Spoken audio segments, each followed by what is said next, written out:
So guys, आज के इस वीडियो में बात करने वाला हूं कि एक प्राइवेट सीएसपी संचालक ज़्यादा कमाता है या फिर एक सरकारी बैंक बीसी संचालक। देखिए, बीसी संचालक किसी भी बैंक का बीसी रन करता हो, चाहे सीएसपी संचालक किसी भी कंपनी का सीएसपी रन करता हो, मैं यहां पर आप लोगों को एक सीएसपी और बीसी में क्या क्या डिफरेंस होता है मैं आप लोगों को डिटेल से बताने वाला हूँ। साथ में इनकी जो अर्निंग होती है, जो कमाई होती है, इसे भी आप लोगों को बताने वाला हूँ, रिवील करने वाला हूँ, जिससे आप लोग की आइडिया लगा सके कि एक बीसी संचालक की कमाई और सीएसपी संचालक की कमाई में कितना फर्क होता है। तो चलिए इस वीडियो को शुरू करते हैं। तो मैं यहाँ पर 4-5 पॉइंट लेकर के आप लोगों को एक प्राइवेट सीएसपी और एक सरकारी बैंक बीसी में डिफरेंशिएट करने वाला हूँ और आप लोगों को इनमें अंतर बताने वाला हूँ। तो देखिए, सबसे पहले आप लोग ये समझिए कि एक बैंक बीसी क्या होता है और बैंक बीसी का बैंक के साथ कैसा कनेक्शन होता है। देखिए, बेसिकली बैंक बीसी का डायरेक्ट एग्रीमेंट होता है बैंक के साथ और बैंक के साथ उसका सीधा कनेक्शन होता है। यहाँ पर बैंक और बैंक बीसी के बीच में किसी भी तरीके का कोई भी कॉर्पोरेट कंपनी नहीं रहती है। ये डायरेक्टली कनेक्ट होते हैं बैंक के थ्रू। अगर कोई भी सर्विस या फिर कोई भी प्रॉब्लम आती है तो डायरेक्टली वो बैंक से कॉन्टेक्ट करता है।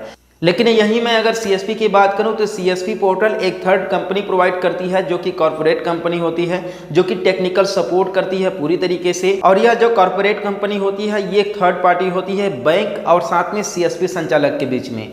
देखिए, जो सीएसपी संचालक होता है उसका डायरेक्टली एग्रीमेंट होता है कॉर्पोरेट कंपनी के साथ और कॉर्पोरेट कंपनी का डायरेक्ट कनेक्शन होता है, यानी कि आप कह लीजिए एग्रीमेंट होता है बैंक के साथ। तो यहाँ पर मैं आप लोग को बता दूं कि अगर किसी थर्ड कंपनी के द्वारा अगर आपको बीसी मिल रहा है तो उसे सीएसपी बोलेंगे, और अगर बैंक के थ्रू आपको अगर बीसी पॉइंट मिल रहा है तो उसे बैंक बीसी कहेंगे। तो आई होप कि आप लोग को क्लियर हो गया होगा कि एक बैंक बीसी क्या है और एक सीएसपी क्या है।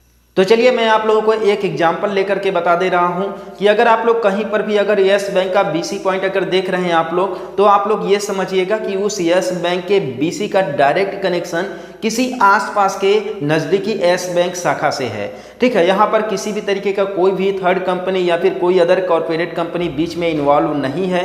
यहाँ पर डायरेक्ट एग्रीमेंट है बैंक के साथ बैंक बीसी का। लेकिन अगर यहीं पर मैं बात करूं एक प्राइवेट सीएसपी संचालक कंपनी जैसे स्पाइस मनी की अगर मैं बात करूं तो स्पाइस मनी एक थर्ड पार्टी कॉर्पोरेट कंपनी है जो कि टेक्निकल सपोर्ट प्रोवाइड करती है एपीएस पोर्टल को लेकर के। देखिए, बेसिकली जितने भी स्पाइस मनी के सीएसपी संचालक हैं, रिटेलर भाई लोग हैं, सारे के सारे एस बैंक के बीसी संचालक हैं। लेकिन यहाँ पर जो टेक्निकल सपोर्ट मिल रहा है, जो पोर्टल मिल रहा है यस बैंक का, ठीक है, वो देखिए स्पाइस मनी के थ्रू मिल रहा है, किसी थर्ड कंपनी के द्वारा मिल रहा है, इसलिए स्पाइस मनी के बीसी अधिकारी को सीएसपी संचालक कहेंगे। तो आई होप आप लोग को यहाँ पर पता चल गया होगा, कंफर्म हो गया होगा कि एक सीएसपी में और बीसी संचालक में क्या फर्क होता है। अगर मैं सर्विसेज की अगर बात करूं तो एक सीएसपी संचालक को लगभग एक बैंक बीसी के सारे सर्विस मिलते हैं, लेकिन सारे के सारे सर्विस एक लिमिट में होते हैं। लेकिन कुछ कुछ ऐसे सर्विस छूट जाते हैं जो कि एक सीएसपी संचालक को नहीं मिलता है, जो बैंक बीसी को मिलता है। लेकिन यहाँ पर अगर मैं बैंक बीसी की बात करूँ तो बैंक बीसी को वो सारे के सारे सर्विस या फिर अथॉरिटी होते हैं जो कि एक बैंक शाखा को होता है, लेकिन इसमें भी कुछ लिमिटेशन होते हैं। हालांकि सारे के सारे जो है सर्विस या फिर अथॉरिटी नहीं दी जाती है सीएसपी संचालक को, लेकिन सीएसपी संचालक को जो अथॉरिटी मिलती है वो कहीं ना कहीं एक सीएसपी संचालक की अथॉरिटी से ज़्यादा होती है। तो आप लोग यहाँ पर समझ पा रहे होंगे कि एक बीसी संचालक को ज़्यादा सर्विसेज मिलती हैं, तो जाहिर सी बात है कि जब ज़्यादा सर्विसेज मिलेंगी तो ज़्यादा कमाई भी होगा। लेकिन वहीं पर एक सीएसपी संचालक को सर्विसेज एक लिमिट में ही मिलती हैं। देखिए, अब नेक्स्ट पॉइंट पर बात करते हैं अर्निंग का या फिर कमाई का।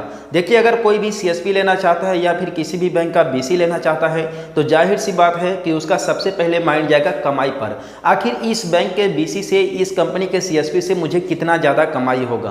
तो देखिए, एक सीएसपी संचालक और बीसी संचालक की कमाई में काफ़ी ज़्यादा फर्क होता है। एक सीएसपी संचालक की अगर मैं कमाई बात करूँ तो उसे अगर 15 से 20 हज़ार रुपये प्रति महीने अगर कमाना है तो उसे करीबन 15 से 20 लाख रुपये का जो है बिजनेस परफॉर्मेंस भी देना पड़ेगा, तभी वो जो है 15 से 20 हज़ार रुपये बना पाएगा। अब आप लोग ये समझ रहे होंगे कि 15 से 20 लाख रुपये प्रति माह का जो परफॉर्मेंस है वो कैसे देना पड़ेगा, क्या है ये। तो देखिए, अगर आप लोग कोई भी एईपीएस के थ्रू कैश विड्रॉल करते हो, ट्रांजेक्शन करते हो या फिर जो है मनी ट्रांसफर करते हो, तो आप लोग का जो अर्निंग है करीबन 15 से 20 हज़ार रुपये यहाँ पर होने वाला है। तो अब बात करते हैं कि एक बीसी संचालक को सीएसपी संचालक के बराबर कमाई करने के लिए कितना काम करना पड़ेगा, कितना टर्नओवर करना करना पड़ेगा। तो बेसिकली बता दें कि एक बीसी संचालक को 15 से 20 हज़ार रुपये कमाने के लिए करीबन 25 से 30 लाख रुपए का बिजनेस परफॉर्मेंस देना पड़ेगा, तभी ये लोग एक सीएसपी संचालक के कमाई के बराबर पैसा बना पाएंगे। लेकिन एक पॉइंट और नोट कीजिएगा कि अगर एक बीसी संचालक अगर 25 से 30 लाख रुपए का अगर ट्रांजैक्शन करता है प्रति माह, तो उसका इंसेंटिव भी अच्छा खासा आएगा। तो अगर इस तरीके से अगर देखा जाए तो इंसेंटिव प्लस कमीशन मिला करके एक बीसी संचालक की मंथली कमाई करीबन 25 से 30 हज़ार रुपये बनता है, जो कि एक सीएसपी संचालक के लगभग 2 गुने के बराबर है। तो देखिए अब बात करते हैं नेक्स्ट में कि सीएसपी लेना आसान है या फिर बैंक बीसी लेना आसान है।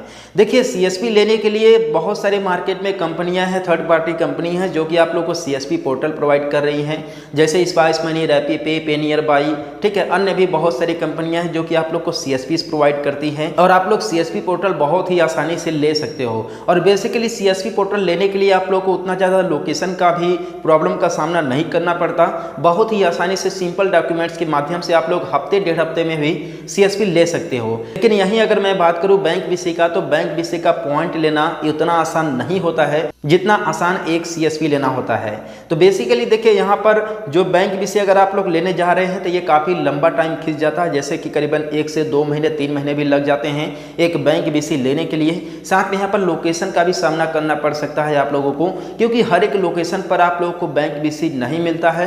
कुछ जहाँ पर वैकेंसीज खाली होती हैं, जहाँ पर बैंक की रिक्वायरमेंट होती है, वहीं पर आप लोग को बीसी पॉइंट मिलता है। ऐसा बिल्कुल भी नहीं है कि अगर यहाँ पर इस लोकेशन पर इस पिन कोड में अगर बीसी पॉइंट नहीं है तो खाली है ये। जब बैंक का वहाँ पर जरूरत पड़ेगा, बैंक वहाँ पर ये विजुलाइज करेगा कि वहाँ पर कस्टमर्स ज़्यादा हैं, तभी बैंक वहाँ पर जो है बीसी पॉइंट प्रोवाइड करेगा। अदरवाइज आप लोग को बीसी पॉइंट इतना आसानी से नहीं मिलता है, उसके लिए कई सारे प्रोसेस से होकर के गुजरना पड़ता है। जैसे आप लोग को कई सारे एग्जाम भी देने पड़ते हैं, जैसे IIBF का आप लोग को एग्जाम क्लियर करना पड़ता है, तभी आप लोग जो है बैंक बीसी ले सकते हैं। और अगर मैं यहीं पर बात करूं सिक्योरिटी अमाउंट के बारे में, तो अगर आप लोग किसी भी कंपनी का सीएसपी लेते हो, चाहे पेनियर बाई, स्पाइस मनी, किसी भी कंपनी से लेते हो, तो आप लोगों से यहाँ पर वन टाइम रजिस्ट्रेशन चार्ज केवल वसूला जाता है, पोर्टल चार्ज वसूला जाता है। बाद बाकी किसी भी तरीके का कोई भी सिक्योरिटी अमाउंट जो है जमा नहीं किया जाता है। लेकिन अगर आप लोग किसी भी बैंक का बीसी लेने जा रहे हो तो बता दें कि आप लोग को भाई सिक्योरिटी अमाउंट भी जमा कराया जाता है, तभी आप लोग को बैंक बीसी प्रोवाइड कराया जाता है। लास्ट में बात करते हैं अकाउंट ओपनिंग को लेकर के।